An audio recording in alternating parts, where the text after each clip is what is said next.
wabarakatuh. Perkenalkan, nama saya Dian Monika. Saya dari kelas 10 akuntansi 1. Saya di sini akan mempresentasikan tentang administrasi. KD 3.2 Menganalisis jabatan, tugas, dan uraian pekerjaan. Organisasi adalah organon yang berasal dari bahasa Yunani yang artinya alat. Pengertian organisasi menurut para ahli salah satunya adalah James Dimone mengatakan bahwa organisasi adalah setiap bentuk kerjasama untuk mencapai tujuan bersama. Pengertian organisasi. Organisasi adalah suatu kelompok orang yang bekerja sama untuk mencapai tujuan bersama. Prinsip-prinsip organisasi. 1. Organisasi harus mempunyai tujuan yang jelas. Misalnya organisasi pelayanan kesehatan seperti rumah sakit. 2. Prinsip skala hierarki. Organisasi ini harus ada kewenangan yang jelas dari pimpinan sampai pelaksana. 3. Prinsip kesatuan perintah. Seseorang yang menerima perintah atau bertanggung jawab kepada seorang atasan saja. Prinsip pendelegasian wewenang. Seseorang yang mempunyai kemampuan untuk menjalankan pekerjaannya. 5. Prinsip pertanggungjawaban. Dalam menjalankan tugasnya, setiap pegawai harus sepenuhnya bertanggung jawab kepada atasan. 6. Prinsip pembagian pekerjaan. Pembagian tugas yang didasarkan oleh kemampuan dan keahlian dari masing-masing pegawai.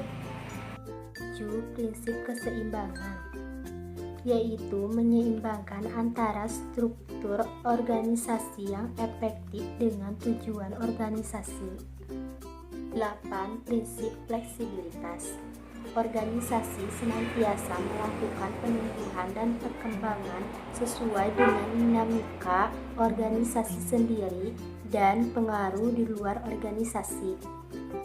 9. Prinsip kepemimpinan. Organisasi mampu menjalankan aktivitasnya karena adanya proses kepemimpinan. Tujuan organisasi. 1. Untuk merealisasikan keinginan dan cita-cita bersama anggota organisasi. 2. Mendapatkan hasil akhir yang diinginkan di waktu yang akan datang. Manfaat organisasi. 1. Tercapainya sebuah tujuan. 2. Melatih mental bicara di publik. 3. Mudah memecahkan masalah. 4. Melatih leadership. 5. Memperluas pergaulan. 6. Kuat dalam menghadapi tekanan. 7. Meningkatkan wawasan dan pengetahuan. 8. Sebagai ajang dalam pembelajaran kerja yang sebenarnya. Fungsi organisasi. 1. Untuk memberikan arahan dan pemusatan kegiatan organisasi. 2. Dapat meningkatkan kemampuan anggota dalam mendapatkan sumber daya dan dukungan dari lingkungan masyarakat. 3. Dapat memberikan pengetahuan yang baru kepada anggotanya. Jabatan atau occupation adalah kedudukan pegawai dalam struktur organisasi dan mempunyai kemampuan, pengetahuan, keterampilan, dan sikap bertanggung jawab dalam fungsi yang spesifik. Jabatan. 1.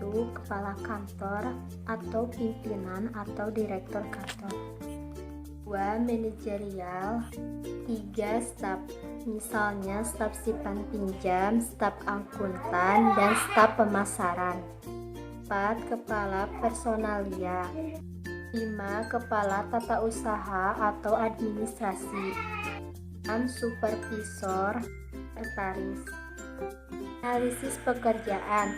Sebagai suatu aktivitas mengkaji, mempelajari, mengumpulkan, mencatat, dan menganalisis ruang lingkup suatu pekerjaan secara sistematis dan sistemik. Manfaat analisis jabatan. 1. Deskripsi pekerjaan. 2. Spesifikasi pekerjaan. 3. Desain pekerjaan. Tujuan analisis jabatan: 1. Memperoleh tenaga kerja pada posisi yang tepat. 2. Memberikan kepuasan pada diri tenaga kerja.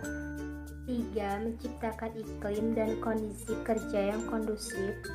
Fungsi analisis jabatan: 1. Untuk pengadaan tenaga kerja. 2. Untuk memberikan program pelatihan. 3. Mengadakan evaluasi kinerja. 4. Mengadakan penilaian prestasi. 5. Untuk promosi dan transfer pegawai. 6. Informasi dan data untuk proses pengambilan keputusan. Metode analisis jabatan: 1. Kuesioner atau daftar pernyataan. 2. Observasi atau pengamatan. 3. Wawancara atau interview. Uraian tugas dalam jabatan administrasi: 1. Memilih atau menyortir surat menurut jenisnya, kemudian dicatat ke dalam buku ekspedisi atau buku agenda. 2. Menjawab dan menerima telepon. 3. Mengetik dokumen dan surat menyurat secara offline atau online. 4. Memesan persediaan alat tulis kantor. 5. Menyapa dan melayani klien. Membuat agenda kantor. 7. Mengisi data entry perusahaan.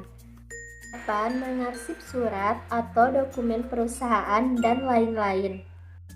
Cukup sekian yang bisa saya sampaikan, selebihnya mohon maaf. Wabillahi taufiq wal hidayah. Wassalamualaikum warahmatullahi wabarakatuh.